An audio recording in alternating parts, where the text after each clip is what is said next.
What's up, family? Hey, yo, I want to welcome you to the journey.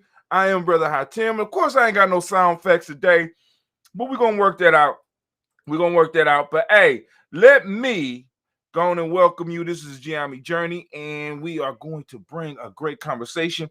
Y'all know the brother. I brought him on before. He is, in a sense, our webmaster, and he helps us keep everything moving in the way that we do. But also, he's what I like to call. He gonna get mad. He's like what I call one of my nerd friends, right? He knows a lot. I mean, he was talking about uh, uh cryptocurrency a long time before other people, before I even heard it from other people.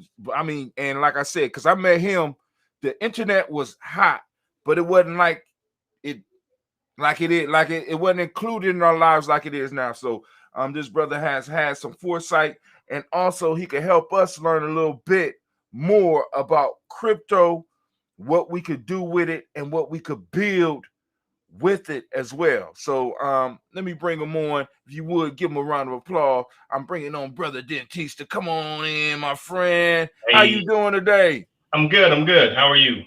I am doing great. I am doing great. And I would be doing better if I could remember how to adjust this camera so that I can have you as the big person and me as the little. But anyway, let's keep it moving. All right, let's do it like we make it even. There we go. There we go. All right, That works. So, you know, so now, first off, tell us, how did you get involved with cryptocurrency, and then we'll get into the whys and move forward from there. I got into it like maybe 2 years after it was created. I was living in Chicago when I heard about it, and I did all the little bit of research at the time, and I knew how money worked because I was looking into stuff like sovereign citizenship and stuff like that, and just more for research, not trying to be one, until I started learning about cryptocurrency, and then I realized I learned how money works. I learned how money has no value except for what we give it, and after all that, I just kind of kept learning more and more about it. That's all. Okay, cool. So and now you mentioned the sovereign citizenship. What in cryptocurrency could connect to the idea of sovereignty and stuff like that? Well, they always, like for Bitcoin especially, they always talk about it being you're your own central bank, where the money that whatever value that you create, you have control over it, you have responsibility over it, and it's all yours. No one can take it from you. No one can like abuse it, and if you don't want them to. And so along the lines of the sovereign citizens or whatnot, where they don't want to be beholden to any one government or any government. They want to be responsible for themselves and just live as a human being on Earth, and and not have to be a part of the game that the rest of us have to suffer through. So a cryptocurrency presents an opportunity for those that use it to be able to get out of the quote unquote game. Right.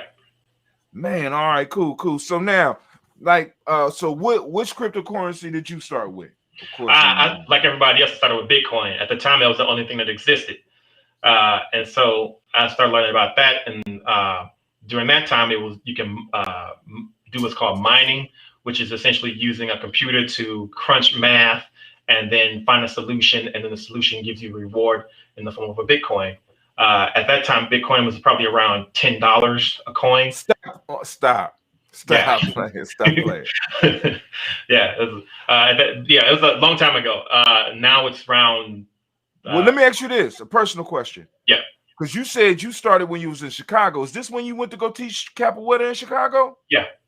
Oh my God. Yeah. well, the missus was in finishing up her MFA, and so I tagged along because gotta support the lady.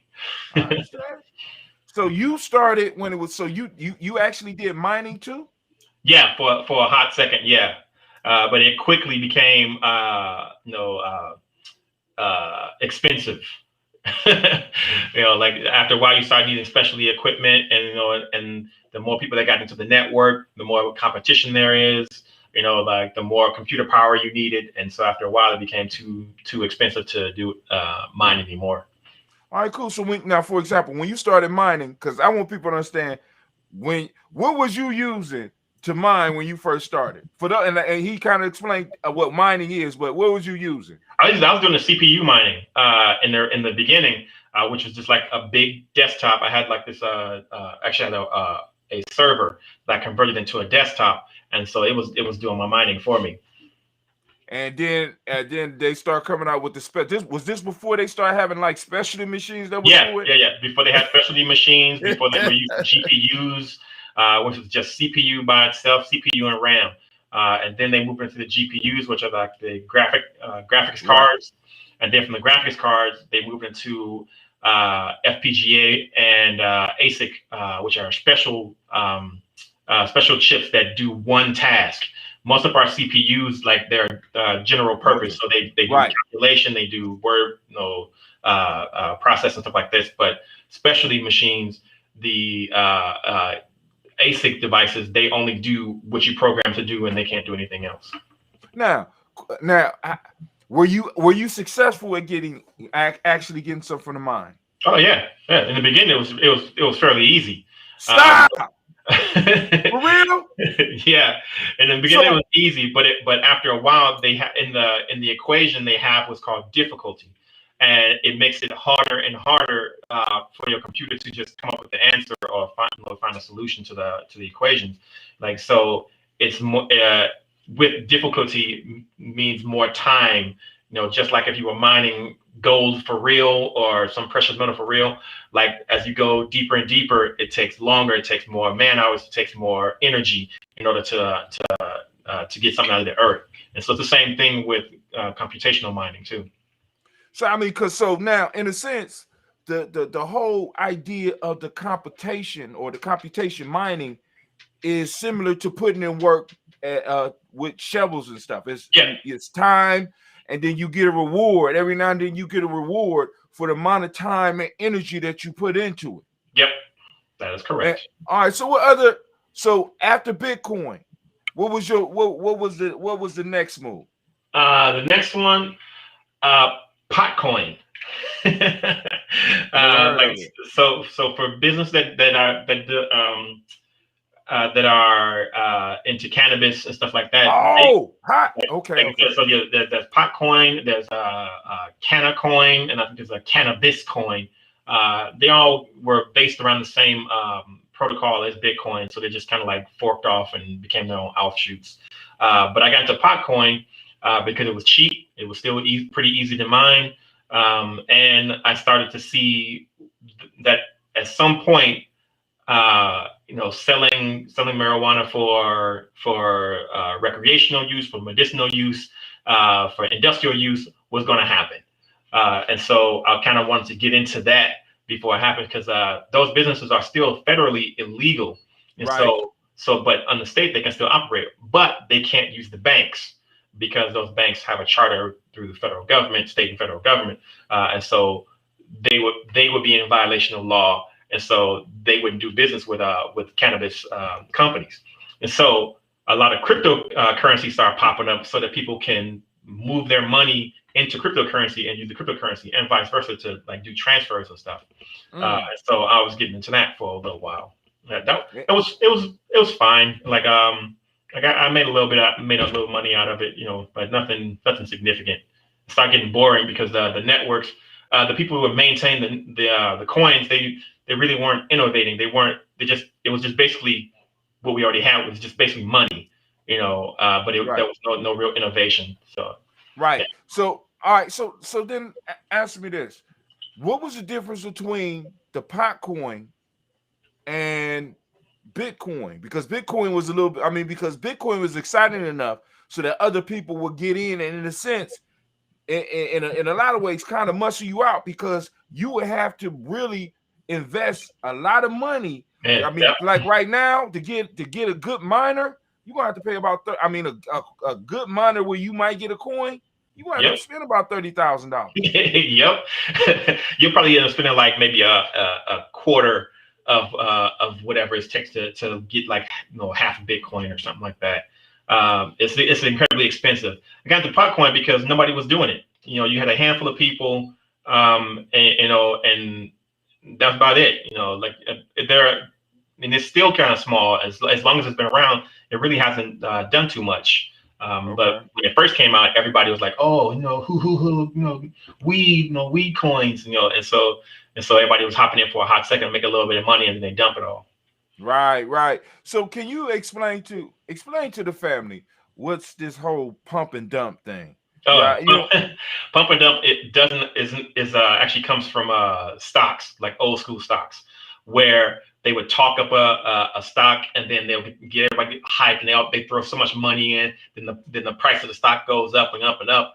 They bought in low, but the value of the stock is real high, and so they'll get it as high as they possibly can, and then all of a sudden they'll collect their money and then leave. And them taking so much money out of the market causes the price to crash. And so, you pump it up and then you dump it all back down, and then everybody who's left behind, ends up, losing their shirt. And so it's the same thing in cryptocurrency. You'll have influencers like recently with like Dogecoin. Right. I hate that.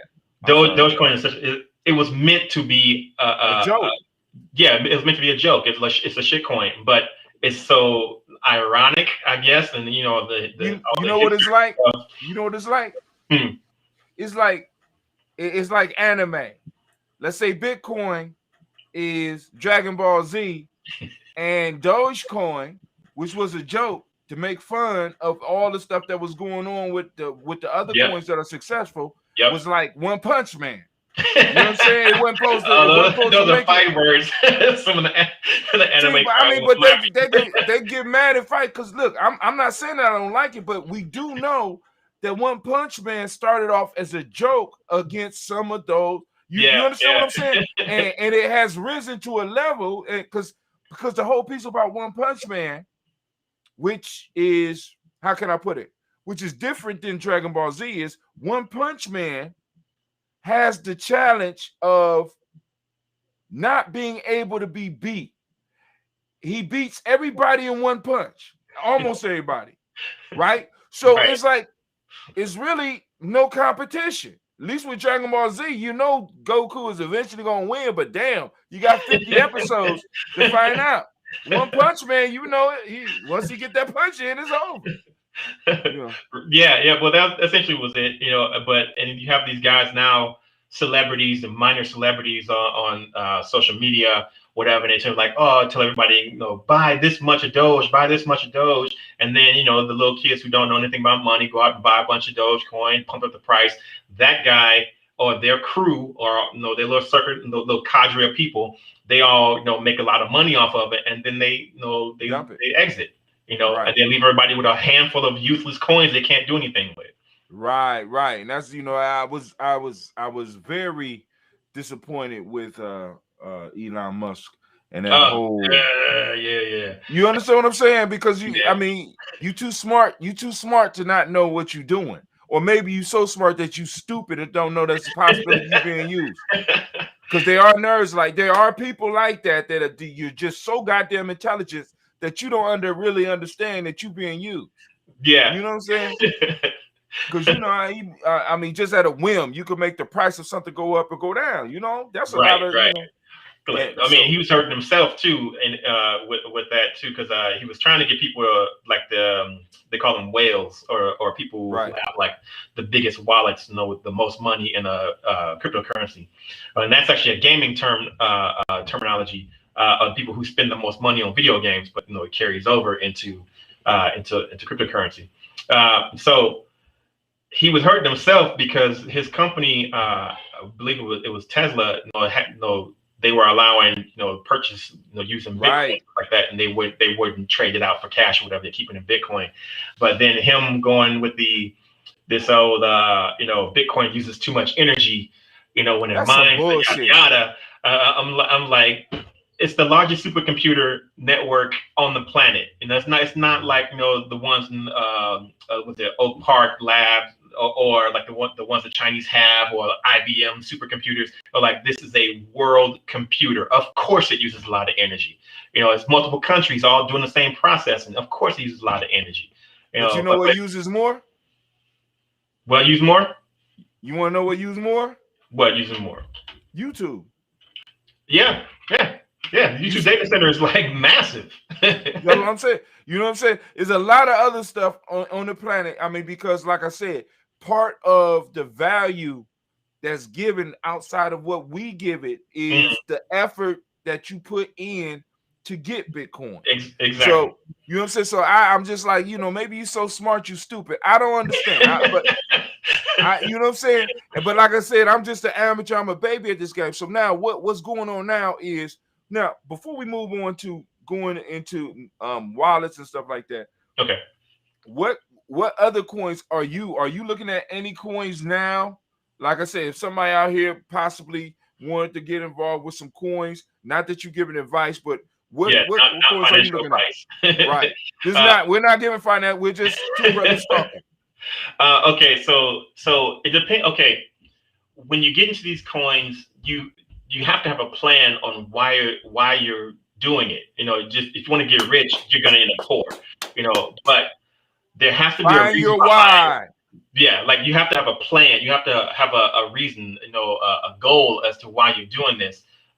For me, I'm doing some stuff with my family, my clan, and so what we're trying to do, like we started like this little micronation kind of thing, and so when we look at money, we have to figure out how are we going to use it? How can we expand its value?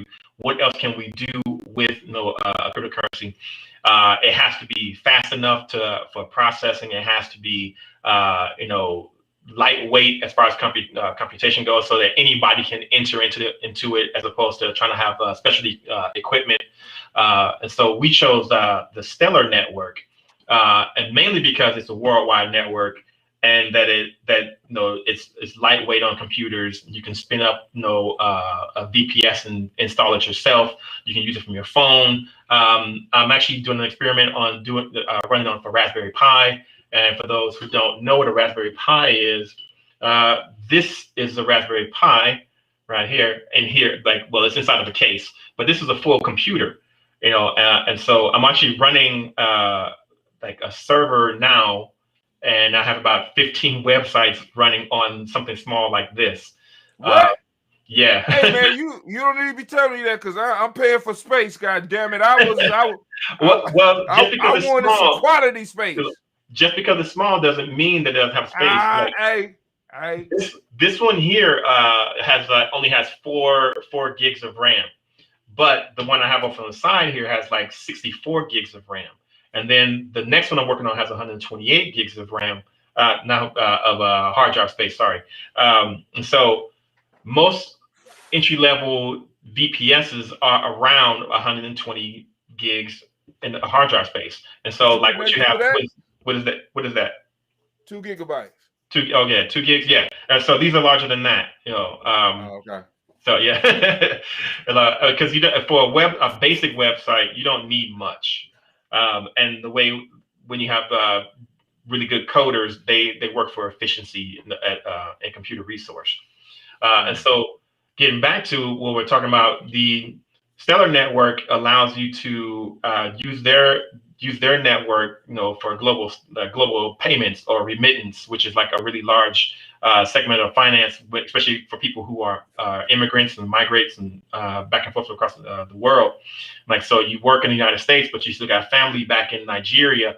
It costs a lot of money because Nigerian banks and U.S. banks don't talk to each other. So you have to send money to a bank, to a bank, to a bank that is a friend with a bank in the United States, and then that bank trickles on down to the original bank. So that's a lot of your money. Western Union used to be like $100 to send $200. And so that's a lot of money. And so with the Stellar network, it might cost you like a fourth of a penny to send money, no matter what, from U.S. to your family back in Nigeria, saving you money and making sure they get more of the money that you're sending. Right. So, and Akon, you remember Akon? Right. Yeah, like he's starting a city. Apparently, I think they or supposedly have broke ground. I have my opinions, but his coin, the A coin, is on the Stellar network, and so I found out about that after I started my coin on the Stellar network.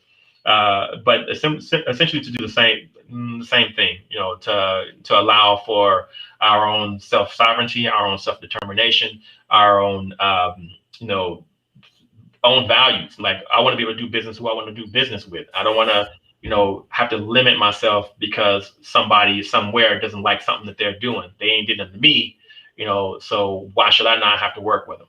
Or why can't I work with them? Especially if they have products that I want and need or services I want and need. So yeah. All right. So now because I want to do it but you see cryptocurrency not only as a sovereignty of freedom thing, you see it as a tool for really being able to do some nation building type shit. Yeah. Oh yeah, for sure. Like because like capitalism is not great, but it is the best idea we've had so far. Democracy is not great, but it is the best idea we've had so far. And so we continue to use those ideas in order to further our own goals until we figure out something better. They say on Earth, the United States is the best form of democracy. We all live here. We all know how it's hit and miss. But if that's the best we have, we really need to work harder. And so having more experiments in democracy, in whatever form of government you want, like if you're anarchist, if you're socialist or whatever, you're gonna have to exchange some type of tool of value because right. So what you might think is valuable, I might not think it's valuable, but we should be able to come to some middle ground. That's usually where money comes in. It used to be cowrie shells, it used to be beads, it used to be shiny rocks, and now it's pieces of cloth, and in some places paper. And so that's the most efficient means that we found so far in order to be an exchange of goods. So yeah, so it helps when you're trying to build a nation. That's something that we can all agree on is of value to us in order for me to exchange my my services through like my blood, sweat, and tears or whatever it is I've created, and I need what you have, but you don't need as much as what I have, and I don't need as much as what you have. So we have to find some middle ground. And a medium of exchange. Exactly. And the easiest form, because creating a dollar is expensive. The U.S. like for every penny is created is like actually 2 cents to make the thing. Right. Like and so you're actually working at a loss. But like a piece of code is just a dude sitting down for an hour or two. And of course he deserves to be, compensated for his time, but he created something from nothing, that we can all use. So now you mentioned Stellar Network. So yes. What is something like a Stellar Network, and how does it fit in with this whole cryptocurrency thing? Okay, well, all the blockchains are a network. Well, the blockchain itself is a ledger. Like, so if anybody who's ever done accounting, or if you've done your own house bookkeeping, you write, oh, I got this much money in, but I had to pay this bill, and then subtract that from the top, and then like the ledger itself is a record. So the blockchain is a series of transactions that are recorded on all the computers on the network. So the Stellar network is essentially the exact same thing. It's just a lighter weight, faster, more resilient, in my opinion, network. That's all. No, all right. So, but I'm still confused. So is Stellar a coin? Yes. Or is it okay? Stellar's the network, but the Stellar Lumen, which is the name of their coin, is the network's coin. And so transactions between the multiple coins can happen either by direct trade or through a third-party medium, which would be the Stellar the Lumen. And so if you have Nigerian Naira and US dollars, you can, but I don't want Naira, but they can exchange Naira for Lumen, and then I want the Lumen, and so I'll do that trade, and they can, still get paid. Right. Okay. So so the network, I think I got me some Lumen. So because you have, in order to do any of the trades, you have to be holding a certain amount of Lumen. So you create what's called a trust line. And so a trust line is you trusting the distributor of whatever token, or coin. So with my I have the CRD, which is the credit. And so in order for you to get those, you have to accept the trust line state so that we can connect with each other. So it's like through permission, and so you can't just here, take these. Like, you have to want that. You have to you have to volunteer to be part of a person's interaction or transaction. All right. So how do you get on it? How you get on the network? I mean, you just got to buy Lumen. So I can go to like a Coinbase or someplace and buy Lumen. I don't know if Coinbase. I think they do, man. I got something. Let me go. I'm about to pull up my. That's cool if you do. But I don't promote Coinbase. I use Lobster, LOBSTR.co. It's a decentralized, open source exchange. You can do it on your phone, on your computer, on your tablet. Any of those devices.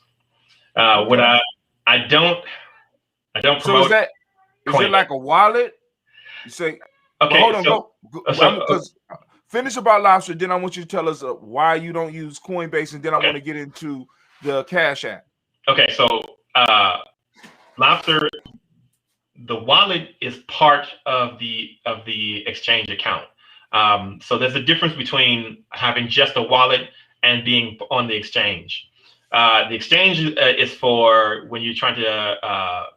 It's basically like having stock, where you buy coins, you try to get them at a good price to maximize profit and minimize loss. So that's what the exchange is. It's a way to buy other tokens, other coins, in order to mine and almost like an investment. Where a wallet is just the device in which holds your tokens and coins. And so you can have a wallet without it being part of an exchange. I recommend, it's called a Solar app, and you can get it out of the Android Play Store, and I think it's on the iOS too. And that's just a wallet. You can still do trust lines, and you can still store, and you can still send and receive, but you can't buy other coins. But if you are, but it's not an exchange where you can go and then try to find price differences and stuff like that. What you get is what you get in a wallet. Okay. And then you go on the exchange, and then the exchange has a wallet attached to it. Now, I hope that wasn't too. Well, I mean, because we probably have to do a few more shows so people get the hang of it, because of course, I'm all about building tribe, and the ideas that you have as far as cryptocurrency will enable us to do some things together, as well as within your clan, within my tribe. I'm trying to move to the future. So if I'm correct, the wallet is where, in a sense, you keep your value, you keep your coins. Yes. And it's not connected. It's not necessarily connected to an exchange. But if you are connected to an exchange, you have a wallet within that exchange. So I'm imagining that you could take the stuff out the wallet at the exchange and put it into your personal wallet. Correct. Okay. And now, if you could help us understand, is it complicated to move? Because what's going on now is that a lot of people are doing micro investment, because on Cash App you can buy stock and you can buy $1 worth of Bitcoin. So we have people like myself who, every time I got a little bit of extra money, or I make some money or have some extra money, I buy $1 of Bitcoin, or I go to Coinbase and I'm buying stuff. And you're telling me that I could go on now and move the little bit that I have from near to somewhere else. Now, first, before we even talk about moving, moving it. What is the problem you believe with Coinbase and Cash App? Okay, so the way Coinbase and Cash App work, they are pretending to be banks. They're functioning like banks, where they have KYC and AML. KYC is know your customer. AML is anti-money laundering. So that's a lot of your personal information. And I know a lot of people are like, oh, if you're not doing anything wrong, then you got nothing to hide. I hear you, right. But you don't know what's of value. You don't know what part of you is of value to someone else. And so it is in your best interest to have complete control over who sees what about you. When you sign up for on Lobster or whatever, you have your email address and the password. Essentially, that's it. If you want to do more, you can, and that's typically because that you can link your credit card to it to buy more, and that's because of legacy system. When I say legacy systems, I mean banks, old financial institutes. With Coinbase and Cash App, what they do, they buy up a lot of Bitcoin, they buy up a lot of Ethereum, and they hold on to it. So you're essentially trading within their inner network, not the greater Bitcoin and Ethereum network. And so when they want to cut you off, they have the means to cut you off. If they don't want you, if you want to trade with somebody else and they say, hey, that is that too, you can't do that. Right. You can't send Pookie no Bitcoin. Yeah, like for that weed or whatever you're about to buy from him, you can't do that. I want to make something clear that Bitcoin is not anonymous; it's pseudonymous, anonymous, where it's partially but you can be tracked on those networks. Yes, everything's public, even on the Stellar one. Your transactions are public. You can do go into an Explorer and see what transactions went from where. If you want to be private, you use Monero. So pro criminal tip, don't use Bitcoin for crime. You're better off using the dollar if you want to you want to be anonymous. Because they caught that dude on the Silk Road. He got caught because he left his laptop open and he stepped away from his laptop. That's how he got caught. They suspected that he was the Dread Pirate Roberts, but they didn't have any real proof. And they had to wait for him to log into his Silk Road account to prove that it was him. And so he went to a coffee shop, and the coffee shop was crowded. It was probably filled with Fed. And then he went to a library, and they were waiting for him in the library. And so one of the agents sat down behind him, and then he got up to go get something, and then she leaped over him, pushed him out the way, grabbed his laptop, and ran out, and then they arrested him. That's how he got caught. Oh, okay. All right, so they ain't trust you. My fault. Yeah, all right, so now always use a VPN and see, and I got a VPN. I got a VPN through you. Yeah, I don't know how to use the goddamn thing, man. I have to show you how, but Control-Alt-L every time you walk away from your machine, that locks your screen. All right, another question. So what's the difference between the Stellar network and you said because I got Ethereum? Is that a network too? Yeah, Ethereum is a different network, but currently they have their transaction fees are called gas. Right. So you use a lot of gas in order to send a transaction from point A to point B, but their transactions are very, very high, very, very high, and so you're better off just holding on to it. You mean as far as cost? Yeah. So okay. So in order to send something in there, their gas price, it'll say 1 or 2 ETH is what was the short form of Ethereum. So 1 or 2 ETH. But if you look up 1 or 2 ETH, that's like $80. So that's and I'm being a little over the top, but it's expensive to send money on their network. Because originally my cryptocurrency was on the Ethereum network, but it was costly for people to send it, and it was slow. Faster than the Bitcoin network, but still slower than registered transaction. Like when you're at the register and you do a transaction, and then you swipe your card, it's like 3 seconds. But if you have to sit there for 15 seconds, 15 seconds become 30 seconds, and sometimes the transaction, takes even longer, like on heavy network days. You're looking kind of silly at the register. So we didn't use the Ethereum network for those very reasons. Like those tend to be more for the Ethereum network, and the Bitcoin network are more along the lines of store of value. So when you get your Ethereum, you don't plan on spending it. You just collecting it until the value goes up, and then you buy your house in Malibu or something. But for everyday use, it's probably not the best, for that. They'll have like little side chains, and I think they're working on something now that's supposed to speed it up. But that's kind of like having a broken car, but all of a sudden you put a little handicap wheel on the side or something like that to still make it go. But the car is there's still a flaw in the car. No matter what you add on to it, there's still a fundamental flaw in the core. So that's just my personal views on it. All right. So now Stellar Network, once again, family, the coin for Stellar is Lumen. In order to be active on the network, you have to have Lumen.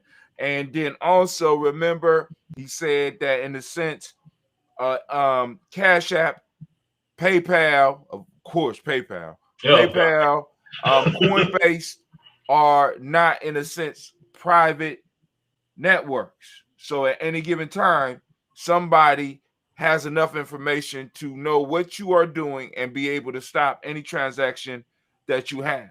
And one of the issues behind, or one of the reasons to get involved with these blockchains, with these cryptocurrencies, is so that you can have the freedom of movement and doing what you want to do with your capital, with your value. But I also want to say, it's not necessarily all tinfoil hats and stuff. There are those who want to just deal in crypto, and you want to pay your taxes and you want to just like live your regular life, but you're just kind of tired of disease-ridden dollars. You can still do that. Like I use the crypto.com Visa card and the block card. And that's where you can be paid in whatever in certain coins, and then you have them transferred to your crypto account, and then your crypto account loads up a Visa debit card, and then you can still have legacy transactions, but still using legacy finance 2.0, cryptocurrency. And so I prefer to deal directly in cryptocurrency, but some people, some companies won't accept cryptocurrency because they think it's a scam, it's a fad, or yada yada. And so there's still companies out there thinking that right now, even to this day. Yep. And so you'll be able to still spend a Visa, like using your Visa card, wherever Visa is accepted, and it'll be powered by your cryptocurrency. Okay. So you can still do that. Also, when you have cryptocurrency, it's best to keep it as cryptocurrency, because the moment you trade it in, that's a taxable event. So that means that just like when you cash out your stock, there's a tax on cashing out your stock. When you cash out your crypto, there's a tax associated with that. So when at the end of the year and you go see, Jackson Hewlett or H&R Block, you have to declare that. Yep. Right. So that could be, I know the stock is like up to 30%. So I don't know what crypto is currently, but that's about, and they're about to raise it up. Yeah, and that means more of your money not in your pockets. So like if you get crypto, learn to use crypto. All right. So he mentioned as a place of exchange, lobster.co. Can you get your cryptocurrency off of Lobster? You can get my currency like in any exchange associated with the Stellar Network. Like, because the Stellar Network, all of the coins on Stellar Network are interactive. All right. So you hit me to something called Keybase. And what is Keybase? Okay, so Keybase is a social media platform, but it was heavily encrypted. I haven't kept up with their development, but essentially it allows people to create like the little circles of friends, and and the whole backend is heavily encrypted. And that pretty much that's all it is. There are groups, there are chats, there are I think you do teams and stuff like that. And on Keybase, they've also attached a Stellar wallet, so you can all your Stellar coins and stuff like that. You can use that in Keybase. So that's where all my goddamn coins at. Yeah, but here's the thing: if you have your secret key and your public key, you can move that to wherever. It doesn't have to be in crypto in the Keybase application. You can move that stuff to a different wallet. And so your secret key is like your routing number in your bank. You don't want everybody to have your routing number. And then your public key is like your bank account. So that's like a bank account. Anybody can put money in your account, but nobody can take money out of your account. And so it's kind of like that. So your public key, you can use that for transactions to and fro, but to have control over it, you use your secret key, and you get those when you set up your wallets. Okay.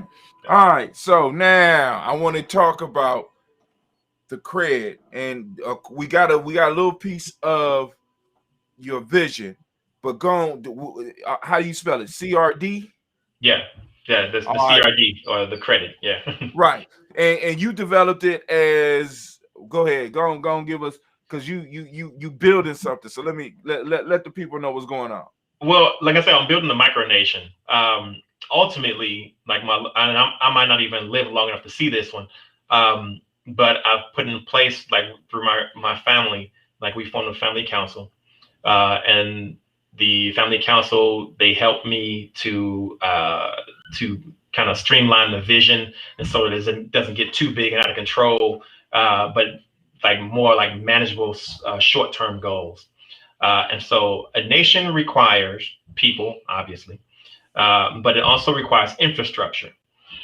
Infrastructure in the form of like stuff we say it needs a voice, so we create a media company.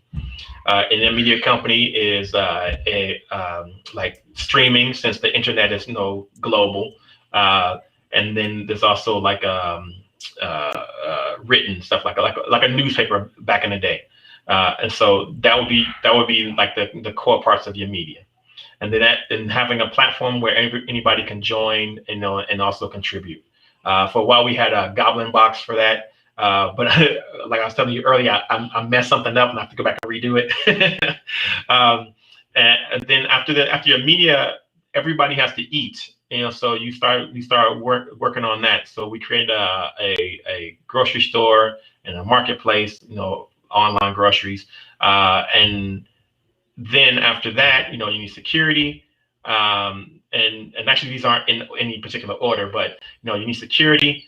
So we formed a security company, and I don't want to talk too much about what they do, but they keep us safe.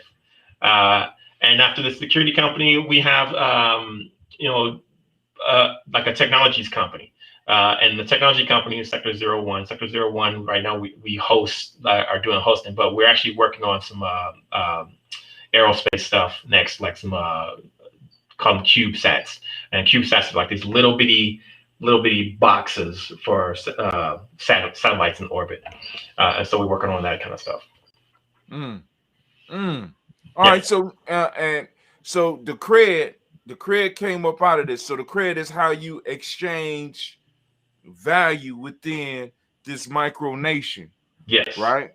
Yes. And how and what benefit would it be for other people out there to get it? Because right now the craze is, I want to get the Bitcoin because it's gonna be worth $100,000 in 2 years. Somebody said by Christmas it's gonna be worth $100,000, and Ethereum is gonna be worth $3,000. And I'm just waiting, and I'm gonna cash in.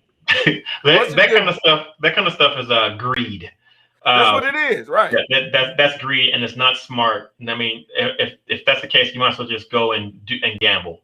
Throw your money. That's a Throw good your money idea. I'm gonna throw that on there till I'm gonna gamble a at little a bit. lottery ticket. Just go to the corner store, spend like $100, and maybe you'll get a 500 back or whatever. I'm a lottery ticket right here, right here. But the credit is more along the lines of where we want to go further. Ultimately, we're looking to buy an island or some coastal property someplace. And at current, like the credit's been around for, I don't know, a few months. Started late last year, I think. But I haven't really been able to promote it because I've been busy with other stuff. But at where we stand right now, our market cap is about $4 billion. And that might seem like a lot, but it's really not. I think it's more than some nations for sure. But those nations are the ones that we consider third world. And I don't like calling them third world, the developing nations, redeveloping nations after being destroyed.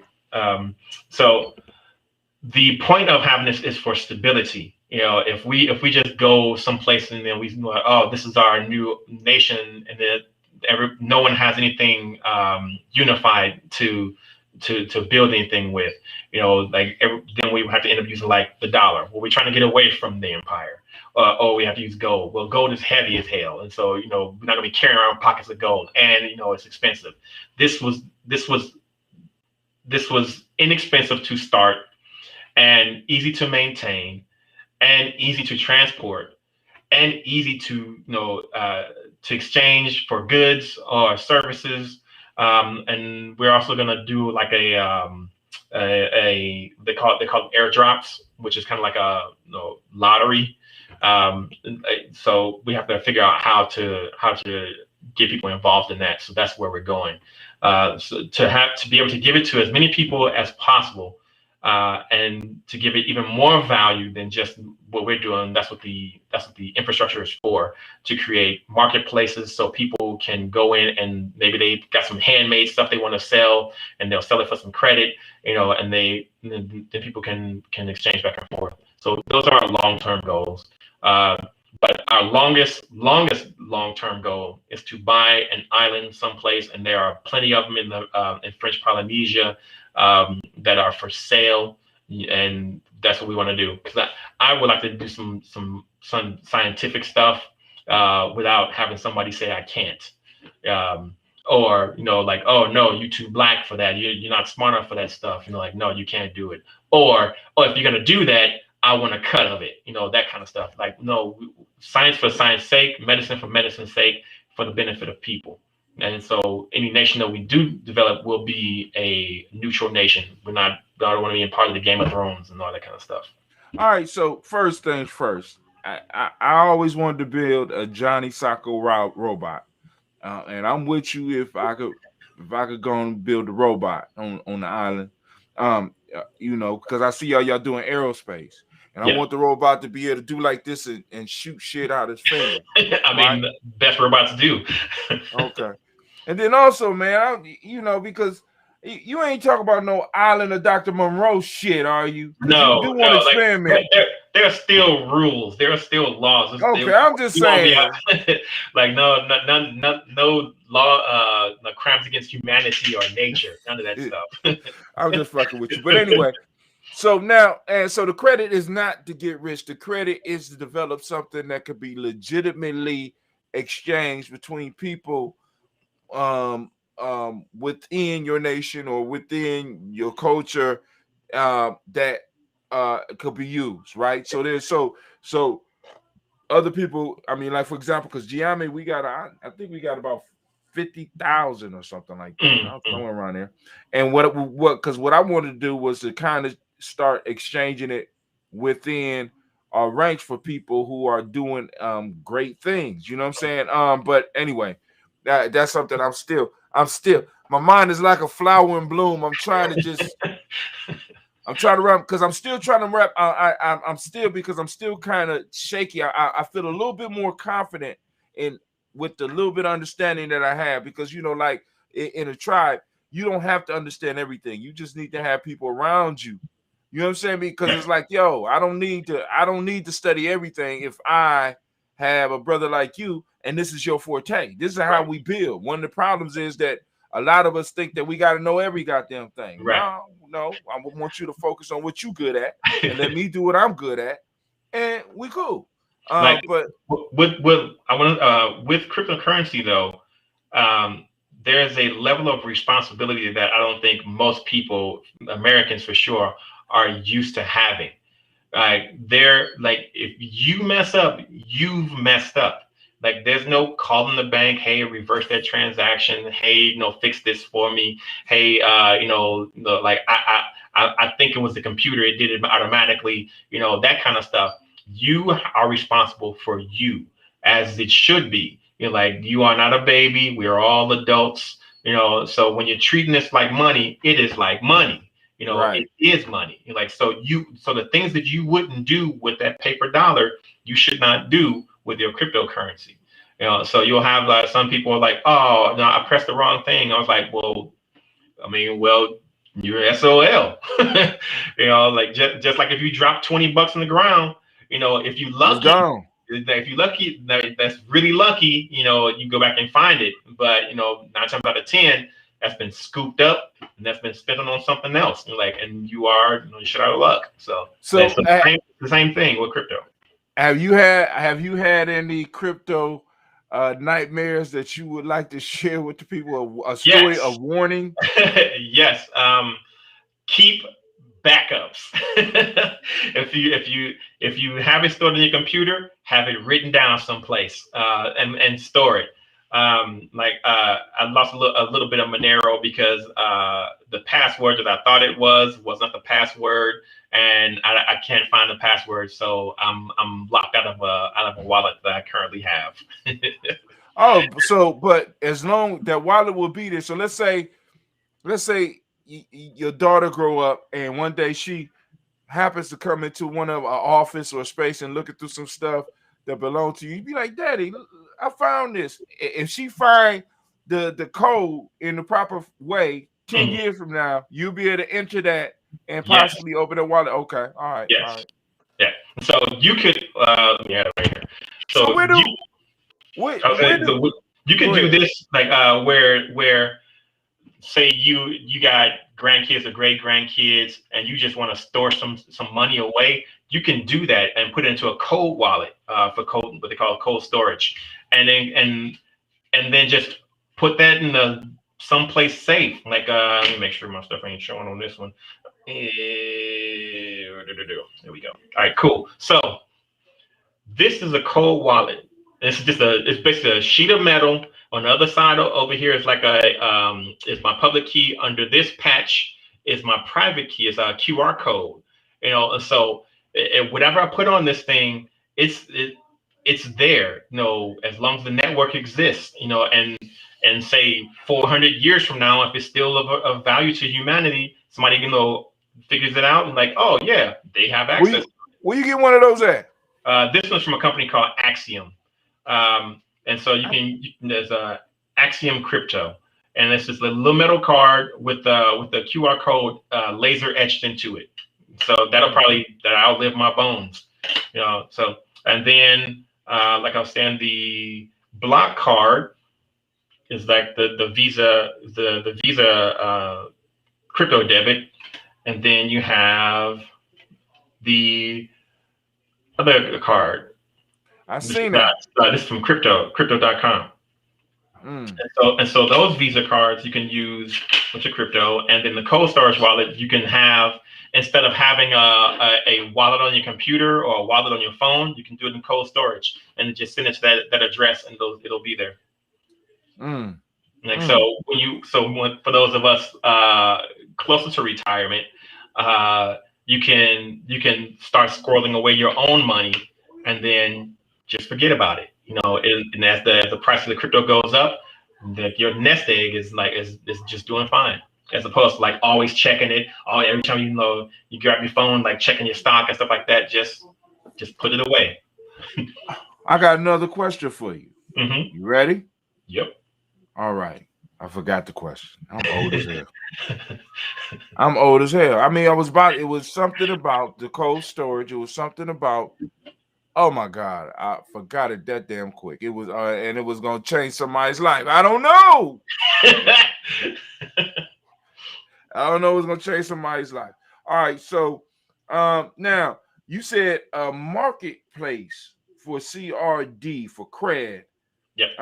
Do you have, is it open for the It's not public? open yet because right now we have to get some money together to save up for the developer because the tie-in that I want to use for the marketplace is this platform called Freighter, and Freighter is a plugin for web browser.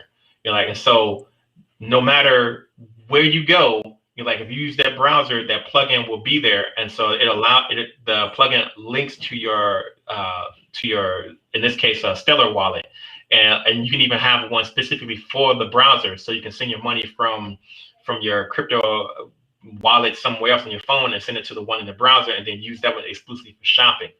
And so that way, if you lose that, or if somebody compromises your computer, and they get a hold of it, then you've only lost, a couple of $100 or whatever you have in that one. But your long-term one is safe. So you can set yourself up like you are a bank, because that's what everybody likes to say anyway. And so you have your hot wallet, which you use for your daily uses. Then you have your warm wallet, which is like on your phone, where you transfer that to your hot wallets, and you have cold storage. And your cold storage is the money you never touch except for emergencies, and that's your nest egg money. That's your super savings, that kind of stuff. All right. Yeah, so y'all heard it. So and he might be coming out with something to show you how to do some of this stuff, because we gonna help him do that, because it's family. Hey, like I said, this cryptocurrency shit, like for those of you that are greedy, this is not for you. No, I'm just being honest, because it's like some people are in it for the, like you said, quick because riches, you said have a reason, a plan, or a goal, or all three. You know what I'm saying? You know what I'm saying? Why are you dealing with the cryptocurrency? You know what I'm saying? Because a lot of people, because like I was telling some people, because they start rushing in, and I'm like, I asked my son a question one time, because like I said, I started buying. I didn't buy none when you first started telling me about it, because it was extremely hard to get, and you really had to be in the know, to know how to get it. And if I did get it, it would have. Somebody gave me a piece of paper with a code on it, and I would have known what to do with that shit. So that's ate up by the rats and shit. But anyway, I started buying it at like when it's 2,000, 5,000, 10. You know what I'm saying? Start buying it just a little bit at a time. And when it went up to the numbers that they recently was at, you know what I'm saying? It was like at 36,000. I said, Cleve, I asked my son, I said, how much? I said, Bitcoin dropped from 40 to about $36,000. I started buying in some when it was 2,000. I bought some when it was 5. I bought it when it went up to 10. You know what I'm saying? How much money did I lose? Well, none, actually, if you think about it. Exactly. Like none, if you think about it, because you're in it for the long haul. I'm in it, and right. Yeah, like when I was in for a Bitcoin, I was like, as long as Bitcoin is more than $1, I didn't lose any money. Exactly. Exactly. And that's and the point, and not just the fact that you're not losing money, but once again, just like I'm teaching my kids to with the stocks, you know what I'm saying? When I find a tool where I'm able to get them to be able to get on these coins, I want them to understand that we do it for the long run. We're not traders. We're not jumping in and jumping out. We're not looking for the next hot shit. You know what I'm saying? We're buying it because it's of value to us. Yeah. You know what I'm saying? I can see how I will be able to use Bitcoin, even though the transactions are wide open and people can see the transactions and shit. I can see the value in that. I can see the value in a Lumen. I can see a value in a cred. You understand? Especially a cred, because one is connected to me. You know what I'm saying? It's family and shit like that. And it's like we're trying to build something here. You know what I'm saying? And one of the things that all these movements have been missing is or well, at least the black movements that I've been involved with, is a currency. Yeah. You know what I'm saying? Another young lady, I can't remember what her name is, but she's out of New York, and she created Guap Coin, GUAPCOIN, and she made it specifically for the Black community. And I think it still uses proof of work and the same as the Bitcoin. I just didn't like how their implementation of it, where you have to buy into like their servers and they kind of mine it on your behalf, kind of thing. It's a cool project, and that's why I'm mentioning it But it's very centralized. Sounds very centralized. Sound like it sounds more. It's more centralized than I'm comfortable with. Right. I mean, that sounds like some. You know what I'm saying? I mean, it's like, yo. I mean, because like, for example, with Craig, could I mine Craig? No, it's already been mined. Like the network created it, and it already exists. Like, so what's there is always there. There will never be more. The maximum is 100 billion of them, and there will never be any more. And there will be less because some people are going to lose their wallets. Some people are going to, waste it. Lock it in a wallet and they forget their password. You probably maybe 2% of that disappears. I might have lost 50 to $100,000, 100,000, my friend. Well, excellent. But yeah, there will never be more than 100 billion credits, and it was meant to be global. So it's not just me, sit up here like ha ha ha, look at me, but it's more along the lines of like, I have family in like some very, very poor countries. And it was like, hey, if this helps you get out of that or improves your life a little bit, then I've done my part. Or some little kid in the middle of Nicaragua or Uruguay or something like that, and it helps them pull them up out of there, then I've done my part. So that's why there's as many as there are, but not so many. Bitcoin is 21 million. I forgot what Ethereum is. I think Ethereum is like 70 million or something. I didn't know it was a limit on Ethereum. Yeah. Well, they've been doing some changes, so I could be very wrong. How about is there a limit on Lumen? Lumen, there are 50 billion. Okay. Yeah. There used to be 50 used to be 100 billion Lumen, but then they did what's called a burn, and they burned half of them to like help boost the value, because of supply and demand. When we gonna do a burn with Craig, man? We don't plan on doing a burn. Damn. The point is to be able to put it in as many people's hands as possible. Okay. I was just saying.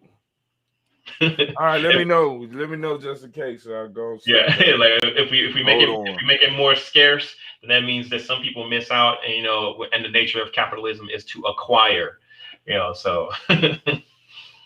Well, I mean, you gotta do something. Do you have some counter programming for users of cred that will help them get out of that mind state? Because that is a mind state that is traveling with all of us. Yes, we don't have anything to communicate, because that's kind of like a human nature thing.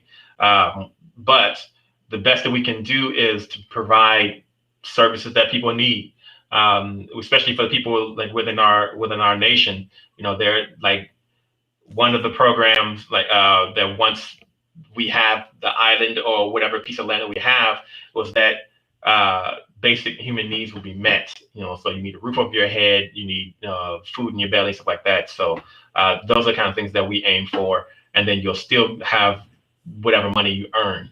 Cost of living is more what we like focus on, as opposed to minimum wage, stuff like that. Because it doesn't matter how much more minimum wage you get. If your cost of living is still high, you're like you'll always be chasing that. So we try to keep the cost of living down. Everybody has a home, kind of thing. Okay. Anybody born in an island is born a landowner, kind of stuff. So that's the kind of stuff we're working towards. All right. So I want to thank you for taking the time. Do you have anything else you want to share with the fam? I want to thank you for having me on again. I think the last time I was here was what we talked about BitConnects. Damn, that was a while ago. That was a long time ago. That went up under, right? Yeah, it went up. It went up. It went under in fantastic sort of way. Yeah. So, but other than that, thanks for having me out. Like, it was great. No problem. I'm gonna look at bringing you back. So yeah, because I'd like to do maybe a walkthrough for people. It's real simple once you figure it out, or I'll show you how to do a walkthrough. And since you lost access to your, I said I might have. I said I might have. or we can walk the kids through one or something like that. Oh yeah, I mean, but the one that we put up here, or the one we do, you know what I'm saying? Like I said, I'm gonna put it up, then I'm gonna pull it down, and like I said, put it in. Like I said, put it in your name, or put it in your business name, and you got an e-course. I mean, shit. I mean, show people how to do it. I mean, because a lot of people talking about it. Yeah. Show people how to do it, bring some value to them, and they can exchange some value with you. I appreciate it. You know what I'm saying? All right, cool. So, family, we want to thank you for joining us, and we are out. Hold on, Dentista.